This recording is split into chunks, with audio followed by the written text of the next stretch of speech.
반갑습니다, 여러분. 오늘은 평소에 진행하던 56국 시대를 벗어나서 삼국지 사섭과 그 가문에 대해서 이야기하도록 하겠습니다. 왜 갑자기 삼국지냐? 예전에 어떤 분이 사섭에 대해서 이야기해달라고 요청하신 적이 있어서 이렇게 하게 되었습니다. 사섭은 교주 창호군에서 태어났습니다. 쉽게 말해서 태생 자체가 중원과는 멀리 떨어진 남방 출신이라는 겁니다. 하지만 그 조상은 원래 중원에 있던 노나라, 즉 지금의 산동성 지방 사람이었는데 한나라 왕망의 난 때 중국 최남단 지역인 이 교주 지역으로 왔다고 합니다. 자, 지도를 보시면 이것이 당시 중국 최남단인 교주 지역인데 거기서도 사섭은 이 창호군 출신 사람입니다. 여기서 태어난 거죠. 보통 사섭을 평생 교주 지역에 짱박혀 살았던 사람이라고 생각하기 쉽습니다. 그러나 그는 어릴 때 수도인 낙양으로 가서 유학했던 유학파입니다. 거기서 유학해서 춘추좌시전에 통달하게 되었다고 합니다. 학문이 나름 깊은 사람이죠. 처음에 그는 효령으로 청거되어서 상서랑으로 임명되어 관직 생활을 했다고 합니다. 상서랑. 이 상서랑은 중앙기구인 상서성의 소속 관리이니까 아마도 중앙에서 관직 생활을 시작했던 것 같습니다. 근데 어떤 잘못을 저질러서 관직에서 쫓겨났다고 합니다. 기록이 자세하진 않아서 어떤 잘못인지는 모르겠지만 아마도 고주 깡촌 시골 출신 사람이 저 중앙 무대의 문화에 적응하지 못해서 여러 가지 부족한 사회성을 드러내지 않았나 싶기도 하고요. 아무튼 잘 모르겠네요. 그 후 그는 무죄로 청거되고 결국 교지 태수로까지 승진합니다. 자, 여기가 교지죠. 이곳에 사섭이 태수로 부임하게 된 겁니다. 그러니까 수도에서 고향인 교주로 돌아온 거죠. 이 교지는 지금 베트남의 수도 하노이가 있는 곳이죠. 실시간 지도를 보면 자, 여기가 중국 최남단이잖아요. 근데 지금 여기 보이시는 이곳이 교지인데 지금은 이제 베트남 수도 하노이가 있는 곳입니다. 그렇게 보시면 될 것 같고요. 참고로 당시 관리 등용법은 크게 효령과 무제가 있었습니다. 효령은 군태수로부터 추천받는 것이고 무제는 주자사로부터 추천받는 것이거든요. 무제는 원래 수제라고 불렸었는데 후한의 광무제, 유서의 이름인 수자를 피하기 위해 무제로 부르게 됩니다. 사섭은 조정에 표를 올려 여러 동생들을 하포, 구진, 남해 태수로 삼습니다. 하포, 구진, 남해 이 세 곳에 자기 동생을 박아둔 거죠. 한마디로 가족 정치를 통해 교주를 장악해가는 거죠. 이렇게 되니 시간이 지날수록 교주에서의 사섭의 영향력은 어마무시하게 됩니다. 단적인 예로 사섭이 외출을 할 때 그 광경이 화려하게 짝이 없었다고 합니다. 외출할 때 의장대나 악단을 조직해서 종이나 경 같은 타악기를 연주하게 합니다. 자, 경은 지금 보시는 것처럼 쇠나 옷 같은 것으로 만들어가지고 두드리면 소리 나는 그런 악기거든요. 또 이 악단들이 피리도 부르고 북도 두드리면서 행진했다고 하죠. 또 그 행렬에 기마대가 양쪽에서 호위하고 외국인들은 향을 피웠다고 합니다. 첩들은 온갖 화려한 수레를 타고 다녔고요. 그 당시 사람들의 눈으로 봤을 때는 이러한 광경이 꽤 볼만했을 겁니다. 한마디로 사섭은 교주 깡촌에서 왕노릇을 한 겁니다. 역사 속에서 보통 이런 인물들은 황제와 중앙 조정을 무시하고 조공도 안 바치고 그러는데 사섭은 꾸준히 황제에게 조공을 바쳤다고 합니다. 아무튼 이렇게 행복하게 가족끼리 교주에서 오래도록 즐겁게 살았습니다. 이렇게 이야기가 마무리되면 해피엔딩, 아름다운 교주, 꽃동네 동화 이야기로 끝날 텐데 인생사 쉬운 게 없죠. 동북 쪽에서 칼바람이 슬슬 불어오기 시작합니다. 그 바람은 바로 땅을 차지하기 위해서는 동맹국의 뒤통수도 그냥 후려갈기는 통수의 대왕 송건입니다. 오나라 빠들도 깐다는 그 인물이죠. 어이 거기 어르신 내 부하 보주를 교주자사로 삼아 보낼 테니까 그리 아쇼. 이렇게 말하면서 보주를 교주로 보냅니다. 그런데 사섭이 인생 경험이 풍부해서인지 손권의 이런 행동에 대해 처신을 잘 합니다.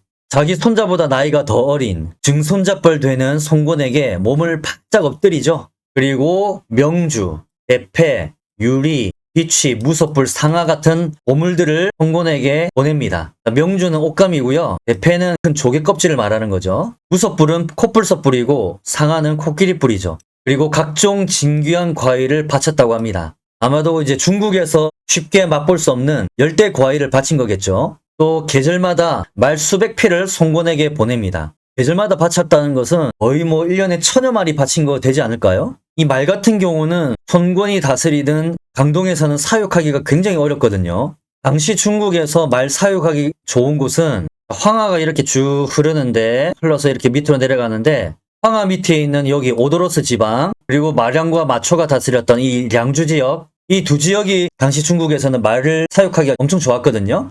그리고 양도 키우고 특히 이 량주 지역은 중국 천하에서 가장 목축하기 좋은 곳이라고 합니다. 그에 비해 송건이 다스리던 이 강동 지역은 산이 굉장히 많고 늪이 많잖아요. 그래서 말을 사육하고 훈련시키기가 굉장히 어려운 땅이죠. 이런 이유들로 인해서 기마대 숫자가 항상 북방에 의해 밀리는 건데 이 말을 계절마다 바쳤다는 것은 진짜 대단한 겁니다. 송건 입장에서는 로또 맞은 거죠. 더불어 사섭은 당시 익주의 호족인 옹계를 살살 꼬십니다. 유비를 버리고 송건을 섬기라고. 당시 관우의 죽음으로 인해 유비와 송건의 관계가 매우 안 좋았거든요. 안 그래도 몸이 근질근질하던 옹계는 사섭의 제안을 받고 반란을 일으키죠. 그리고 사섭은 큰아들 사음을 송건에게 인질로 보냅니다. 이런 사섭의 행동으로 인해서 그 까다로운 송건도 그를 인정해줍니다. 설령 송건이 사섭을 치고 싶어도 칠 명분이 없는 거죠. 사섭은 이렇게 훌륭한 처세술로 교주에서 왕노릇하다가 226년 40여 년의 지배를 마치고 90세에 사망합니다. 그 당시로서는 진짜 장수한 거죠. 정말 오래 해먹었다고 볼 수 있습니다. 한마디로 장수왕이죠, 장수왕. 자, 이제 사섭이 죽으니 그 아들들이 교주를 다스리게 되죠. 이 아들들이 사섭만큼의 처세술을 보여줄 것인가가 관건이겠죠. 근데 뛰는 놈 위에 나는 놈이 있다고 이때 사섭보다 더한 장수왕 여대가 등장합니다. 여대. 아시는 분은 아시겠지만 여대는 사섭이 문제가 아니라 우리나라 고구려 장수왕과 맞짱뜰 만큼 오래 살았던 중국산 장수왕이거든요. 훗날 96세까지 사는 사람입니다. 대단하죠? 송건은 이 여대를 보줄 대신 교주 자사로 삼았는데 여대는 교주가 너무 먼 곳에 떨어져 있는 데다가 너무 넓어서 효과적으로 다스리기 힘들다고 판단합니다. 그래서 교주를 둘로 쪼개서 광주를 만들 것을 송건에게 건의합니다. 여기 남해, 창오, 하포, 울림 이 4개 군을 광주로 묶어버리고요. 또 여기 있는 교지, 부진, 일남을 묶어서 기존에 있던 교주로 편성하게 됩니다. 여대 자신은 광주자사가 되고 대량이라는 사람을 교주자사로 삼자고 제의합니다. 송건은 이것을 허락하죠. 우리가 살다 보면 양측이 다 크게 잘못한 것은 없는데 이 입장의 차이 때문에 다투는 경우가 생기죠. 이 경우가 바로 그런 경우라고 생각이 되네요. 송건의 입장에서는 교주를 잘 다스리기 위해서는 교주를 광주로 분리하는 것은 당연하죠. 근데 사섭의 아들들의 입장은 어떻습니까? 아니 지들이 뭔데 노력도 안 하고 밥숟가락을 얹으려고 해? 이 땅은 우리 가문이 수십 년간 노력하고 통치한 곳인데 화가 나는 거죠. 이런 상황에서 사섭의 아들들이 사섭처럼 좀 유하게 지혜롭게 행동했다면 괜찮았겠지만 그렇게 하지 않고 오히려 강대강으로 나갑니다. 특히 사섭의 아들 사휘가 군대를 일으켜서 새로 부임해오는 교주자사 대량을 가로막아 버립니다. 자, 이렇게 되면 일이 커지죠. 그러나 교지의 관리인 한린이 이 사람이 사위에게 충고를 하죠. 아, 이러시면 안 됩니다. 지금은 송건에게 머리를 조아리고 섬겨야 합니다. 그러나 이 말을 들은 사위는 화가 나서 그냥 바로 한린을 때려 죽입니다. 자, 이 일러스트 한번 보세요. 아주 세게 생겼죠? 나 건들지 마. 이러는 표정입니다. 칼을 들고 막 노려보죠. 이에 반해 그 형 사흠을 보세요. 얼마나 겸손합니까? 이 두 손을 이렇게 공손히 모으고 송건을 섬길 준비가 되어 있죠. 여대는 사휘를 죽이라는 송건의 조서를 받고 군대를 움직입니다. 당시 여대는 남해에 있었거든요. 남해에서 출발을 하는 겁니다. 그리고 사섭의 동생인 사일의 아들 이 사광을 설득합니다. 사광은 여대와 오래도록 친분이 있는 사이라고 합니다. 친구 사이인 거죠. 여대는 자기에게 설득당한 사광을 보내서 사휘를 설득합니다. 항복하면 관직에서만 물러나게 하고 목숨은 보장해준다. 이렇게 말이죠. 결국 승산이 없다고 생각한 사휘는 형 사지, 동생들인 사간, 사송 등과 함께 우통을 벗고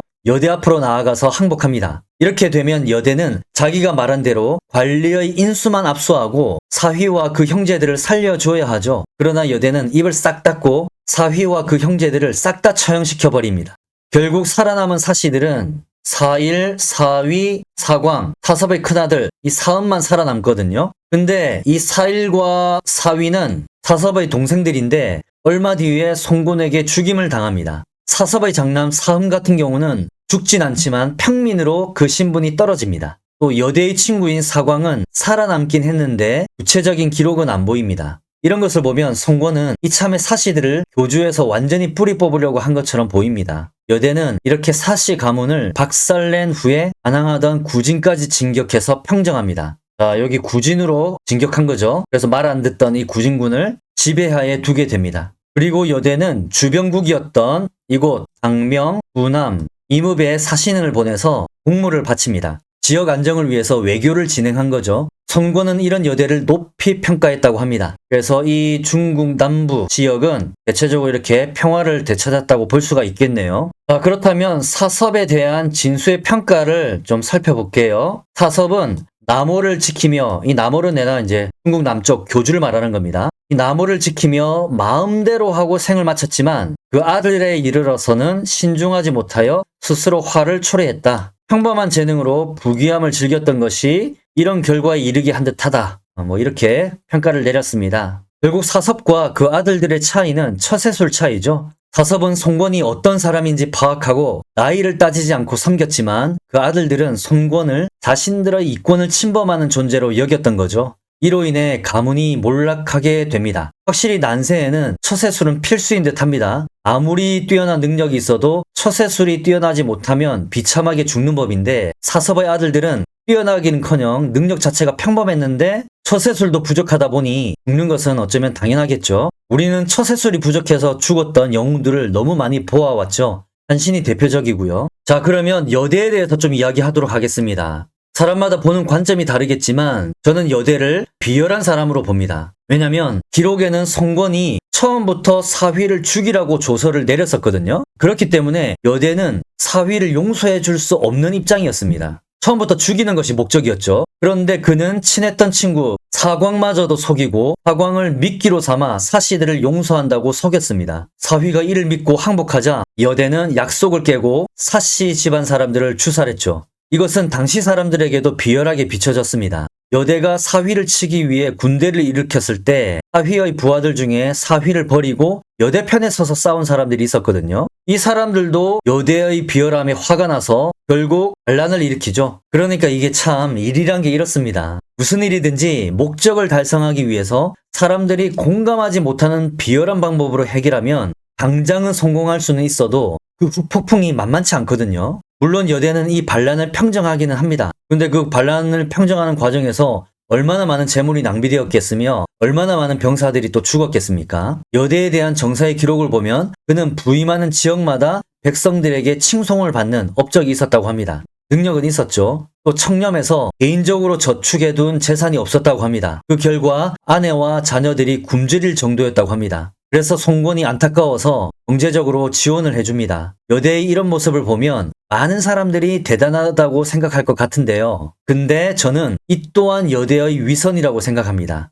왜냐면 과거 중국에서는 인물을 평가할 때 가장 중요시 여기는 게 유교적인 효, 충, 그리고 청렴이거든요. 그러다 보니 이것을 이용하는 사람들이 많아지게 됩니다. 이게 뭐냐면 자신의 명성과 출세를 위해 효도와 충성, 그리고 청렴을 이용하는 거죠. 일종의 쇼를 하는 겁니다. 효성스럽게 보이기 위해서, 충성스럽게 보이기 위해서, 청렴하게 보이기 위해서 괜히 오바를 하는 거죠. 이들은 겉으로는 부모에게 효도하고 나라에 충성하고 사생활에서는 청렴한데 일처리는 비열하게 하는 겁니다. 실제 정사 열전들을 읽어보면 정말 많은 인물들이 청렴하여 가족을 돌보지 않았다는 기록들이 많습니다. 그래서 청렴함이 여대만이 가지고 있는 성품은 아니고요. 효와 충, 청렴을 통해서 자신의 가치를 올리는 행위들이 유행처럼 퍼져나가던 시대에 여대가 살았던 거죠. 만일 그가 위선자가 아니라 진짜 괜찮은 인물이었다면 효와 충, 청렴뿐만 아니라 친구인 사광과의 신의도 지켰겠죠. 아니, 애초부터 사위를 살려줄 수 있는 상황이 아니었죠.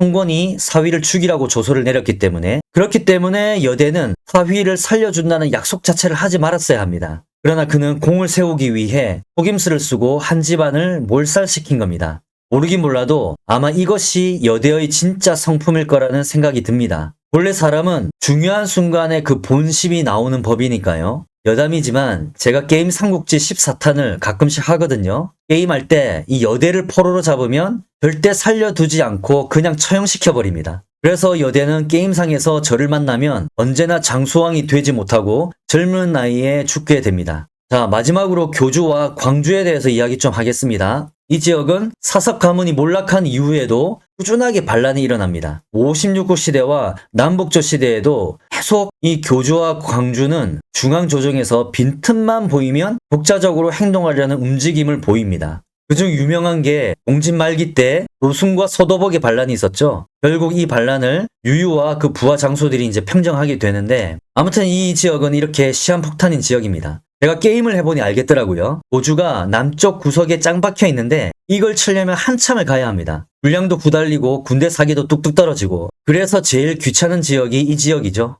자, 여기 교지성이 보이죠? 여기가 지금 베트남의 하노이입니다. 여기를 치려고 하면 이 밀림이 쫙 깔려 있어서 군대 행진도 되게 느리고 힘듭니다. 거리도 어마무시하고요. 그래서 게임을 해보니까 이곳이 진짜 힘든 지역이구나. 그래서 이것을 믿고 고주와 광주에 있었던 세력가들이 그렇게 반란을 많이 일으켰구나 라는 것을 깨닫게 되었습니다. 이 거리를 재어보면요, 여기 광주에서 하노이까지 789km, 800km가 나오거든요. 이 어마무시한 거리죠. 진짜 멉니다. 아니, 광주에서 교주까지 가는데도 이렇게 먼데 다른 지역에서 이 밑으로 쳐들어오려면 얼마나 먼 거리가 되겠습니까? 그러니까 이 참 다스리기 힘든 지역입니다. 오늘 사석과 그 가문에 대한 이야기는 마치도록 하겠습니다. 그리고 다시 이번 주 주말에 남북조 시대 이야기로 찾아뵙도록 하겠습니다. 감사합니다.